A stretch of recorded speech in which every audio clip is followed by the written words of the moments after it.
Welcome, fellow seekers of insight. Before we begin, let's reflect on a profound truth. We are, quite literally, what we consume. Every idea, every story, every piece of information shapes the fabric of our minds and spirits. In this remarkable age, with just a tap, we can access the greatest minds and deepest wisdom humanity has ever known. The question is, what will you choose to feed your mind and soul? Let these ideas become the good company your mind keeps, guiding you toward a more informed and empowered existence. Now, let's begin our journey together.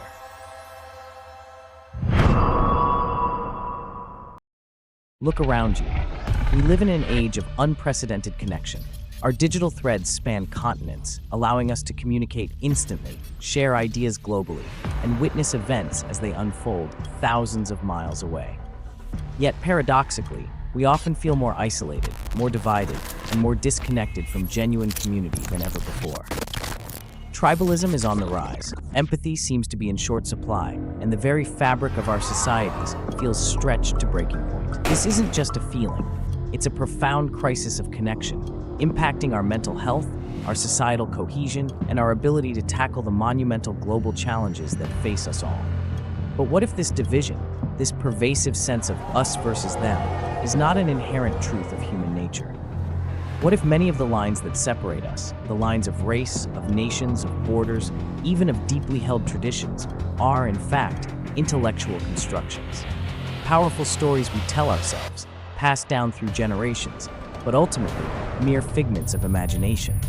What if they are not fundamental truths, but rather veils woven by history, power, and fear? This leads us to a truly unsettling question. Are our deepest loyalties, even our most profound loves, simply accidents of birth? Consider this. If you had been born just a few miles away, on the other side of a border, into a different tribe, culture, or religion, would your current loved ones be your enemies? Would the beliefs you now hold as sacred suddenly become wrong? This thought experiment reveals a chilling truth. Our loyalties, often presented as absolute and unwavering, can be incredibly superficial, centering on the individual's circumstance rather than a universal humanity. This isn't just a philosophical puzzle. It's a profound challenge to our very understanding of self, community, and conflict. To understand how we arrived at this fractured reality, we need to look at the foundational philosophies that have shaped our world. For centuries, two very different paths have been laid out for humanity, each with profound implications for how we live and relate to one another. Path 1. The individual above all. This path is perhaps best articulated by the Scottish economist and philosopher Adam Smith. In his seminal work, The Wealth of Nations, Smith posited that when individuals pursue their own self-interest in a free market, an invisible hand guides their actions to inadvertently benefit the entire community. This idea became the bedrock of modern capitalism, a system that has undeniably spurred innovation, generated immense wealth, and lifted millions out of poverty. But at what cost? This philosophy, while promoting individual liberty, also fostered a worldview where competition is paramount, where the individual is seen as separate from, and often in opposition to, the community. It has led to extreme inequalities, environmental degradation, and a pervasive sense of alienation. We've created a world where we often see each other as competitors for scarce resources, rather than as interconnected kin, all vying for a piece of the pie, rather than baking a bigger one together. Path 2. The community as self. In stark contrast, we find the profound African philosophy of Ubuntu, often translated as "I am because we are," or more fully, Umuntu numuntu ngabantu, a person is a person through other persons. Ubuntu offers a radical counter-narrative to Western individualism. It's not just a moral code, it's an ontological statement about existence itself. It asserts that our humanity is inextricably linked to the humanity of others. As Archbishop Desmond Tutu so eloquently explained, a person with Ubuntu is open and available to others, affirming of others, does not feel threatened by the richness and abilities of others, but rather sees them as contributing to the whole. Nelson Mandela, whose life embodied the spirit of Ubuntu, famously used it as a guiding principle for reconciliation in post-apartheid South Africa. This philosophy isn't about self-sacrifice in the Western sense, but about recognizing that our own well-being and flourishing are deeply intertwined with the well-being and flourishing of our community. It's a different answer to the fundamental question: who are we? We are not isolated islands, but threads in a vast, interconnected tapestry of humanity. Now, let's deconstruct the veil of division and confront a profound truth: our common humanity. At the most fundamental biological level, we are one species. Genetic studies consistently show that we have far more in common genetically than what separates us. The superficial differences we cling to, skin color, hair texture, facial features, are mere variations on a single shared theme. We are all Homo sapiens, descendants of a common lineage, sharing the same basic needs, desires, and vulnerabilities.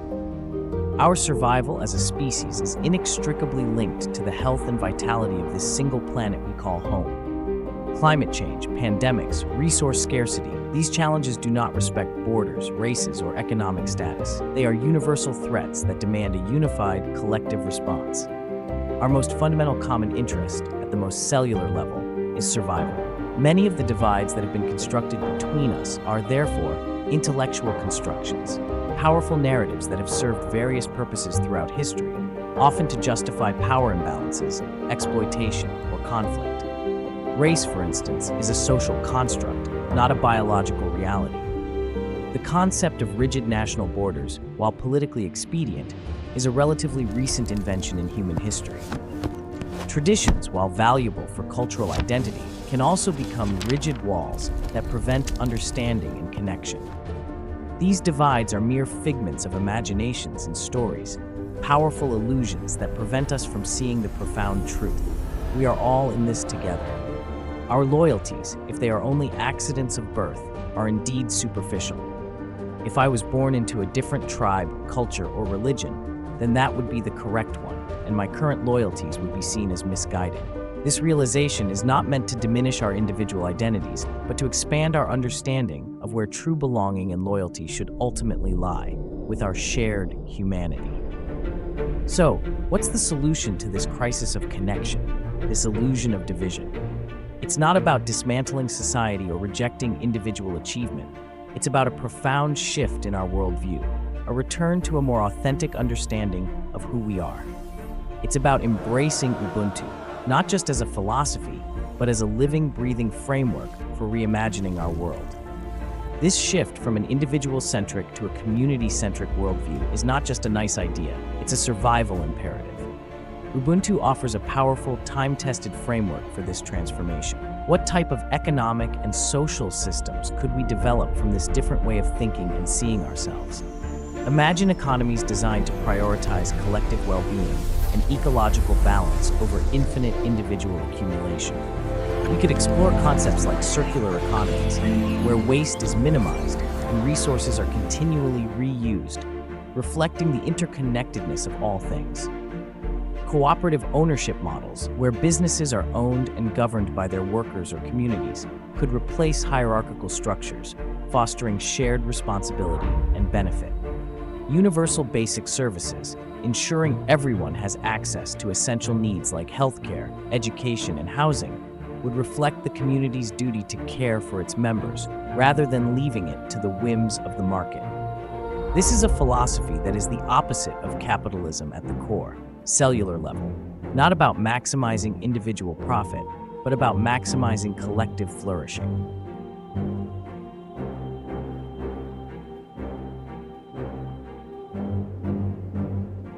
In terms of social systems, our approach to justice would shift from purely punitive to restorative, focusing on healing and reconciliation within the community. Education would prioritize empathy, critical thinking, and collaboration, preparing individuals not just for jobs, but for meaningful participation in a global community. Healthcare would be seen as a fundamental right, reflecting the community's duty to care for its members, ensuring no one is left behind. Here's how we can begin to apply Ubuntu in our daily lives and on a global scale. 1. Practice radical empathy. Actively seek to understand the perspectives of those we deem other, recognizing our shared humanity beneath constructed differences. This means listening, truly listening, even when it's uncomfortable. 2. Embrace intentional interdependence. Consciously choose to engage in activities that foster mutual reliance and collective action. This could be supporting local community projects, participating in global initiatives, or simply helping a neighbor in need. 3. Deconstruct divisive narratives. Actively question and dismantle narratives that promote division, fear, and competition. Replace them with stories of collaboration, shared destiny, and the beauty of our collective human experience. This is a constant, conscious effort. 4. Guide ethical AI and technology. Develop AI and technology with Ubuntu principles at its core. This means designing systems for collective benefit, fostering genuine connection, and ensuring equitable access, rather than reinforcing existing power structures or creating new divides. AI should be a tool for global interconnectedness, not control. Imagine AI that helps us identify shared solutions to global problems or connects disparate communities for mutual aid. Embracing Ubuntu is not just an ideal, it's a practical, urgent necessity for humanity's thriving future.